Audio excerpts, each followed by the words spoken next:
10ನೇ ತರಗತಿಯಲ್ಲಿ ಓದುತ್ತಿದ್ದೇನೆ. ಇಂದು ನಾನು ಭಾರತದ ಸ್ವಾಭಾವಿಕ ಸಸ್ಯವರ್ಗದ ನಕಾಶೆಯನ್ನು ಬಿಡಿಸಿದ್ದೇನೆ. ಸ್ವಾಭಾವಿಕ ಸಸ್ಯವರ್ಗ ಎಂದರೆ ಒಂದು ಪ್ರದೇಶದಲ್ಲಿ ಪ್ರಕೃತಿದತ್ತವಾಗಿ ಎಲ್ಲ ಬಗೆಯ ಸಸ್ಯಗಳನ್ನು ಬೆಳೆಸುವುದೇ ಸ್ವಾಭಾವಿಕ ಸಸ್ಯವರ್ಗ. ಸ್ವಾಭಾವಿಕ ಸಸ್ಯವರ್ಗ ಹಿಮಾಲಯದ ಆಲ್ಪೈನ್ ಸಸ್ಯವರ್ಗ, ನಿತ್ಯ ಹರಿದ್ವರ್ಣ ಕಾಡುಗಳು, ಉಷ್ಣವಲಯದ ಸಸ್ಯವರ್ಗ, ಮರುಭೂಮಿ ಸಸ್ಯವರ್ಗ ಮತ್ತು ಮ್ಯಾಂಗ್ರೋವ್ ಕಾಡುಗಳು.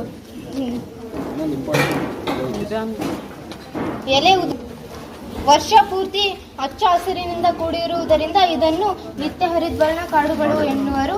ಇದು ಪಶ್ಚಿಮ ಘಟ್ಟಗಳು, ಈಶಾನ್ಯ ರಾಜ್ಯಗಳು ಅಲ್ಲಿ ಕಂಡುಬರುತ್ತದೆ.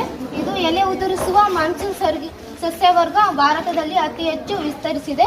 ಇಲ್ಲಿ ಬೆಳೆಯುವ ಮರಗಳು ಶ್ರೀಗಂಧಾನದಲ್ಲಿ ಮರುಭೂಮಿ ಸಸ್ಯವರ್ಗ ಕಂಡುಬರುತ್ತದೆ. ಇದು ಕುರುಚಲು ಮತ್ತು ಆಳವಾದ ಬೇರುಗಳನ್ನು ಹೊಂದಿರುತ್ತದೆ. ಹಿಮಾಲಯದ ಆಲ್ಪೈನ್ ಗಣಗೌಡ ಬಸಮ್ಮ ಸರ್ಕಾರಿ ಪ್ರೌಢಶಾಲೆಯಲ್ಲಿ 10ನೇ ತರಗತಿಯಲ್ಲಿ ಓದುತ್ತಿದ್ದೇನೆ. ನಾನು ಇಂದು ಭಾರತದ ಭೂಸ್ವರೂಪದ ನಕಾಶೆಯನ್ನು ಬಿಡಿಸಿದ್ದೇನೆ. ನಾನು ಇಂದು ನಿಮಗೆಲ್ಲ ಭಾರತದ ಪ್ರಾಕೃತಿಕ ವಿಭಾಗಗಳನ್ನು ಪರಿಚಯಿಸುತ್ತೇನೆ.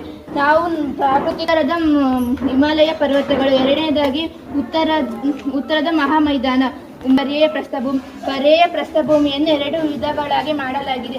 ಅವುಗಳೆಂದರೆ ಮಾಳವ ಪ್ರಸ್ಥಭೂಮಿ ಮತ್ತು ದಖನ್ ಪ್ರಸ್ಥಭೂಮಿ. ವಿಂಧ್ಯ ಪರ್ವತಗಳು ಭಾಗ ಮಾಡಿವೆ. 4ನೇದಾಗಳು ಪಶ್ಚಿಮ ಕರಾವಳಿಗಳು ಕೊಂಕಣ ತೀರ ಮತ್ತು ಬಲವಾರ್ ತೀರವನ್ನು ಹೊಂದಿವೆ. ಪೂರ್ವ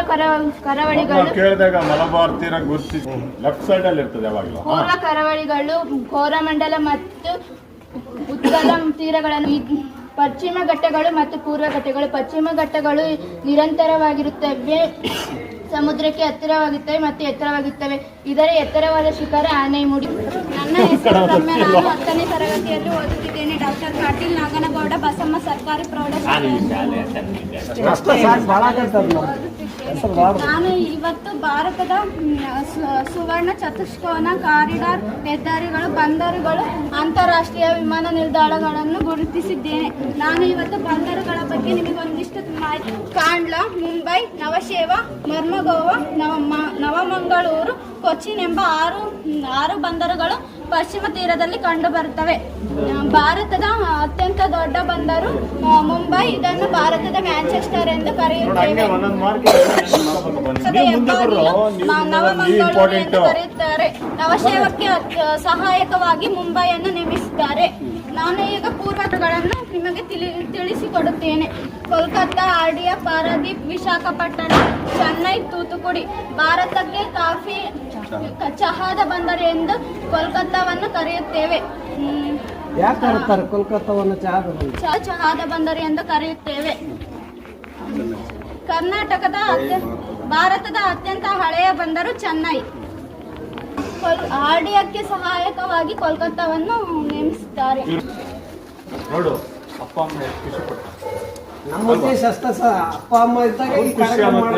ಭಾರತದ ದಕ್ಷಿಣ ತುದಿಯು ಇಂದಿರಾ ಪಾಯಿಂಟ್, ಭಾರತದ ಪೂರ್ವ ತುದಿಯು ಕುಬಿತು, ಭಾರತದ ಪಶ್ಚಿಮ ತುದಿಯು ಗುವಾರ್ ಮೋಟ ಆಗಿದೆ. ಭಾರತದ ದಕ್ಷಿಣ ತುದಿಯು ಇಂದಿರಾ ಪಾಯಿಂಟ್, ಭಾರತದ ಪೂರ್ವ ತುದಿಯು ಕಿಬಿತು, ಭಾರತದ ಪಶ್ಚಿಮ ತುದಿಯು ಗುವಾರ್ ಮೋಟವಾಗಿದೆ. ಭಾರತದ ಭೌಗೋಳಿಕ ಕೇಂದ್ರ ಜಬ್ಬಲ್ಪುರ. ಭಾರತದ ಮಧ್ಯಭಾಗದಲ್ಲಿ ಹಾದು ಹೋಗುವ ಅಕ್ಷಾಂಶ ಎಂದರೆ 23.5 ಡಿಗ್ರಿ ಕರ್ನಾಟಕ ಸಂಕ್ರಾಂತಿ ವೃತ್ತ. ಭಾರತದ ಮಧ್ಯಭಾಗದಲ್ಲಿ ಹಾದು ಹೋಗುವ ರೇಖಾಂಶ ಎಂದರೆ 82.5 ಡಿಗ್ರಿ ಪೂರ್ವ ರೇಖಾಂಶ. ಶ್ರೀಲಂಕಾವನ್ನು ವಿಭಜನೆ ಮಾಡುವುದು ಪಾಕ್ ಜಲಸಂಧಿ ಮತ್ತು ಮನ್ನಾರ್ ಖಾರಿ. ಭಾರತವನ್ನು ಪರ್ಯಾಯ ದ್ವೀಪವೆಂದು ಕರೆಯುತ್ತಾರೆ. ಪೂರ್ವದಲ್ಲಿ ಬಂಗಾಳ ಕೊಲ್ಲಿ, ಪಶ್ಚಿಮದಲ್ಲಿ ಅರಬ್ಬಿ ಸಮುದ್ರ, ದಕ್ಷಿಣದಲ್ಲಿ ಹಿಂದೂ ಮಹಾಸಾಗರವು ಹಬ್ಬಿಕೊಂಡು 3 ಕಡೆ ನೀರಿದ್ದು 1 ಕಡೆ ಭೂಮಿ ಇದ್ದರೆ ಅದನ್ನು ಪರ್ಯಾಯ. ನಾನಿಂದು ಭಾರತದ ಮಣ್ಣಿನ ನಕಾಶೆಯನ್ನು ಬಿಡಿಸಿದ್ದೇನೆ.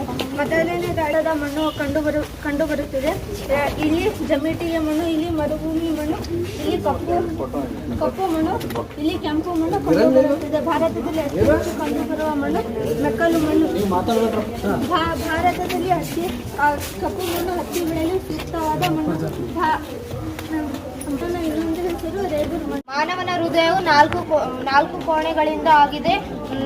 ಹೃದಯದ ಮೇಲ್ಭಾಗದಿಂದ ಉಚ್ಚ ಅಪಧಮನಿಯು ನಾಲ್ಕು ಕೋಣೆಗಳಿಂದ ಆಗಿದೆ. ಬಲ ಹೃತ್ಕೃಷಿ, ಎಡ ಹೃತ್ಕರ್ಣ, ಎಡ ಹೃತ್ಕೃಷಿ. ಮಾನವನ ದೇಹದ ಮೇಲ್ಭಾಗದಿಂದ ಉಚ್ಚ ಅಪಧಮನಿಯ ಮೂಲಕ, ಮಾನವನ ದೇಹದ ಕೆಳಭಾಗದಿಂದ ನೀಚ ಅಪಧಮನಿಯ ಮೂಲಕ ರಕ್ತವು ಬಲ ಹೃತ್ಕರ್ಣಕ್ಕೆ ಬರುತ್ತದೆ. ಬಲ ಹೃತ್ಕರ್ಣವು ಸಂಕುಚಿಸಿದಾಗ ದ್ವಿದಳ ಕವಾಟವು ತೆರೆಯಲ್ಪಡುತ್ತದೆ. ರಕ್ತವು ಬಲ ಹೃತ್ಕೃಷಿಗೆ ಬರುತ್ತದೆ. ಬಲ ಹೃತ್ಕೃಷಿಯು ಸಂಕುಚಿಸಿದಾಗ ರಕ್ತವು ಕುಪ್ಪಸಕ ಅಪಧಮನಿಯ ಮೂಲಕ ಶ್ವಾಸಕ್ಕೆ ಹೋಗಿ ಅಶುದ್ಧ ರಕ್ತವನ್ನು ಬಿಟ್ಟು ಶುದ್ಧ ರಕ್ತವನ್ನು ಕುಪ್ಪಸಕ ಅಭಿಧಮನಿಯ ಮೂಲಕ ರಕ್ತವು ಎಡ ಹೃತ್ಕರ್ಣಕ್ಕೆ ಬರುತ್ತದೆ. ಎಡ ಹೃತ್ಕರ್ಣವು ಸಂಕುಚಿಸಿದಾಗ ತ್ರಿದಳ ಕವಾಟವು ತೆರೆಯಲ್ಪಡುತ್ತದೆ. ತ್ರಿದಳ ಕವಾಟ ತೆರೆಯಲ್ಪಟ್ಟಾಗ ರಕ್ತವು ಎಡ ಹೃತ್ಕೃಷಿಗೆ ಬರುತ್ತದೆ. ಎಡ ಹೃತ್ಕೃಷಿಯು ಸಂಕುಚಿಸಿದಾಗ ರಕ್ತವು ಮಹಾ ಅಪಧಮನಿಯ ಮೂಲಕ ದೇಹದ ಎಲ್ಲಾ ಭಾಗಗಳಿಗೆ ಸರಬರಾಜು ಮಾಡುತ್ತದೆ. ರಕ್ತದೊತ್ತಡ ಅಂದ್ರೆ ಏನು? ಅಲ್ಲಿ ರಕ್ತದೊತ್ತಡದ ಬಗ್ಗೆ ಹೇಳು. ರಕ್ತದೊತ್ತಡ ಸಂಕುಚಿಸಿದಾಗ ಮಹಾಪಧಮನಿಯ ಮೂಲಕ ಎಡ ಹೃತ್ಕೃಷಿ ಸಂಕುಚಿಸಿದಾಗ ಮಹಾಪಧಮನಿಯ ಒಳಗೋಡೆಯಲ್ಲಿ ಒತ್ತಡ ಉಂಟಾಗುತ್ತದೆ. ಅದನ್ನು ರಕ್ತದ ಒತ್ತಡ ಎನ್ನುವರು. ಎಷ್ಟಿರುತ್ತೆ? ಅದು 150 ಆರೋಗ್ಯ.